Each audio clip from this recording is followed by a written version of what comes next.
saya harus menyusul Coach Stephen, bagi saya nggak masalah. Kenapa saya nggak bisa ngomong begitu, saudara?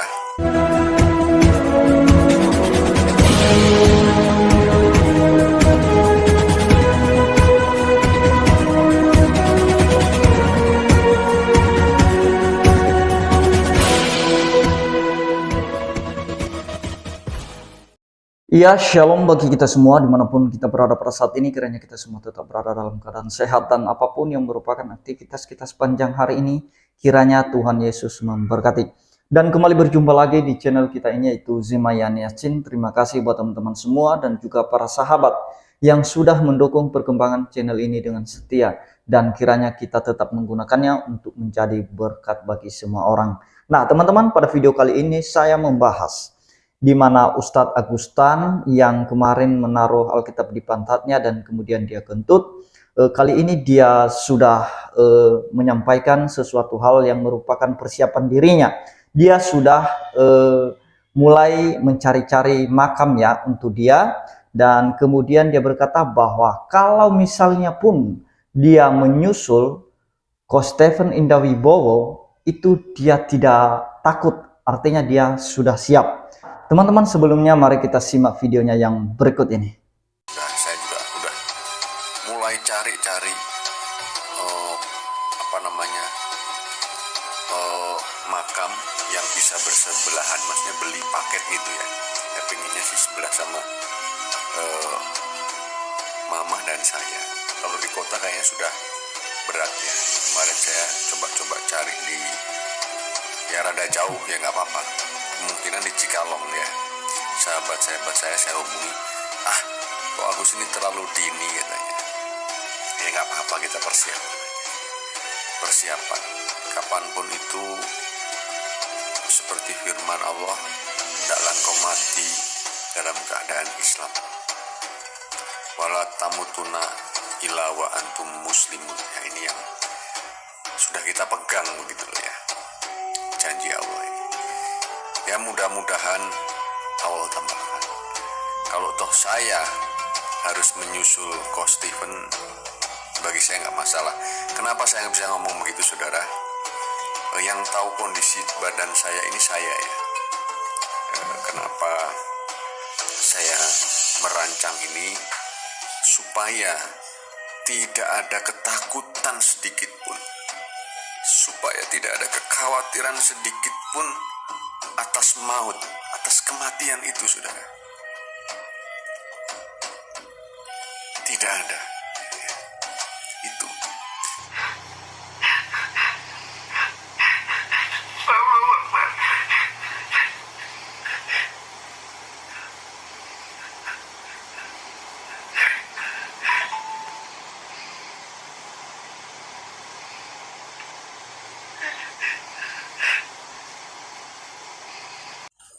Kita paling enggak ya perbanyak baca ini.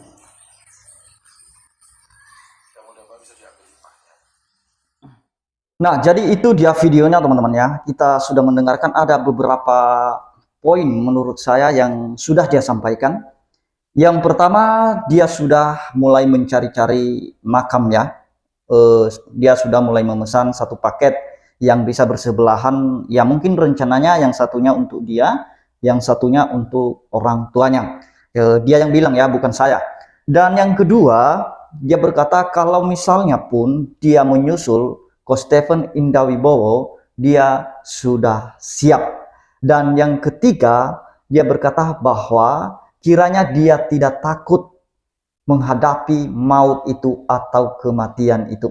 Nah teman-teman, kita tidak membahas kuburannya dan bagaimana dia menyusul nanti Coach Stephen Indawibowo. Karena bagaimanapun teman-teman, yang kita perlu perhatikan di dalam hidup kita ini, bahwa setiap kita, berani atau tidak, nah berani atau tidaknya kita tetap menghadapi maut, menghadapi kematian secara fisik itu, siapapun itu. Dan agama manapun itu, dan bangsa manapun itu, pasti mengalami yang namanya kematian fisik. Dan menurut saya, dan sesuai kebenaran Alkitab juga, bahwa yang kita takutkan bukanlah kematian secara fisik.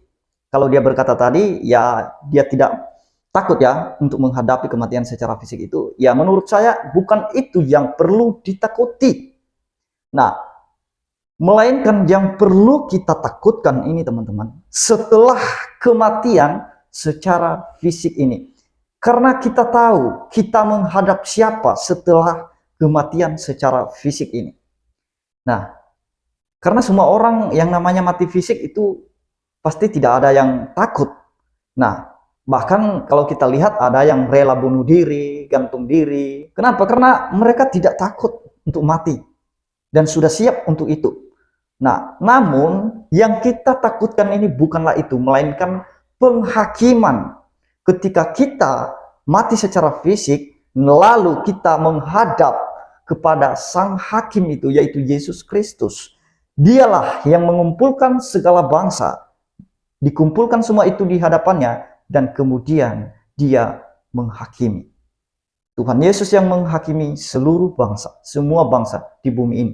Itu yang perlu kita takutkan. Ketika kita menghadap sang hakim itu, maka dia yang memutuskan atau dia yang mengambil keputusan apakah kita masuk neraka atau masuk surga. Harusnya itu yang perlu ditakuti, bukan kematian secara fisik. Mari kita lihat di dalam firman Tuhan Matius 25 ayat 31 sampai 34 teman-teman ya. Begini firman Tuhan, ini penghakiman terakhir. Apabila anak manusia datang dalam kemuliaannya dan semua malaikat bersama-sama dengan dia, maka ia akan bersemayam di atas tahta kemuliaannya. Nah, anak manusia yang dimaksud di sini adalah Yesus Kristus. Dan kemudian di ayat 32, lalu semua bangsa akan dikumpulkan di hadapannya, dan ia akan memisahkan mereka seorang daripada seorang, sama seperti gembala memisahkan domba dari kambing. Nah, perhatikan di ayat 32 ini teman-teman. Dia berkata di situ, lalu semua bangsa akan dikumpulkan. Semua bangsa, bukan semua agama. Tuhan Yesus di sini bukan bicara agama, semua agama dikumpulkan di hadapannya. Bukan, semua bangsa. Bangsa manapun itu, agama apapun itu. Nah, kenapa Yesus tidak berkata semua agama? Karena Yesus datang bukan untuk membawa agama. Itu sebabnya dia tidak ngomong agama di sini. Dia berkata semua bangsa akan dikumpulkan di hadapannya, dan ia akan memisahkan mereka seorang daripada seorang, sama seperti gembala memisahkan domba dari kambing. Artinya ketika Yesus datang, anak manusia itu datang menjadi hakim, dia akan memisahkan mana dombanya, mana yang mengikut dia, mana yang beriman kepadanya, dan mana yang tidak. Hakim yang adil. Ayat 33. Dan ia akan menempatkan domba-domba di sebelah kanannya. Sebelah kanan ini teman-teman, ini berbicara kemuliaan. Dia akan meletakkan domba-dombanya di sebelah kanannya dan kambing-kambing di sebelah kirinya. Nah, sebelah kiri ini menggambarkan satu penghinaan. Dia meletakkan orang-orang yang tidak percaya itu di dalam satu kehinaan. Sedangkan di sebelah kanan dalam satu kemuliaan. Nah, kita perlu tahu semua lambang-lambang kanan dan kiri ya.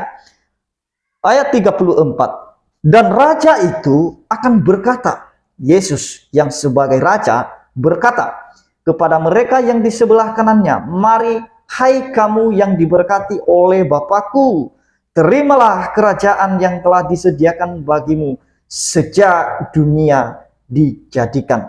Nah teman-teman, itulah sebabnya kita harus mempersiapkan diri bukan untuk kematian secara fisik, tetapi kita mempersiapkan diri untuk kehidupan yang kekal.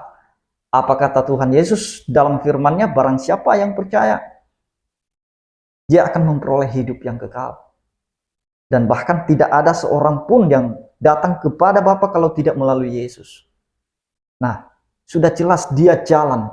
Ketika Yesus pergi menyediakan tempat, dan kemudian dia tidak hanya menyediakan tempat, namun dia juga menyediakan jalan supaya di mana Yesus berada, pengikut-pengikutnya pun berada di sana. Nah, itu yang perlu ditakuti sebenarnya, bukan kematian secara fisiknya, teman-teman. Nah, bagaimana nanti ketika menghadap sang hakim itu, Yesus Kristus ini? Bagaimana caramu mempertanggungjawabkan hujatanmu selama ini terhadap firman-Nya, hujatanmu terhadap Dia, hujatanmu terhadap amanat agungnya? Harusnya begitu cara berpikirnya kok Agustan ini. Bagaimana nanti ketika saya sudah tidak ada, lalu menghadap sang hakim, bagaimana saya harus mempertanggungjawabkan hujatan saya selama saya hidup di dunia ini. Nah, di dalam Kisah Para Rasul juga, Para Rasul 10 ayat 42 sampai 43. Firman Tuhan berkata begini, "Dan ia telah menugaskan kami memberitakan kepada seluruh bangsa dan bersaksi bahwa dialah yang ditentukan Allah menjadi hakim atas orang-orang hidup dan orang-orang mati.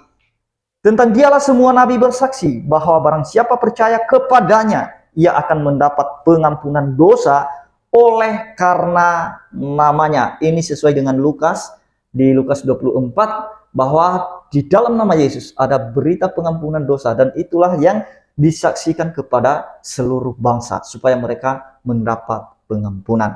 Nah, apa yang dikatakan dalam Kisah Para Rasul ini, ia yang menugaskan kami bahwa dialah yang ditentukan Allah untuk menjadi hakim atas orang-orang hidup dan orang-orang mati. Bukan hanya hakim atas orang hidup, teman-teman, tetapi bagi orang yang mati pun dia adalah hakim. Dia yang mengadili, dia yang menghakimi. Jadi itu yang perlu ditakutkan, karena penghakiman dan kematian yang kekal itu bukan hanya sementara. Mungkin kalau sementara 1 tahun 2 tahun oke lah, tetapi kematian di dalam neraka itu kekal. Ketika Tuhan Yesus memberikan keputusan bahwa kita tidak layak masuk ke dalam kerajaannya, itu sangat mengerikan sekali. Dan itu yang ditakutkan oleh semua orang, bukan kematian secara fisiknya. Dan itulah sebabnya semua para nabi bersaksi tentang itu.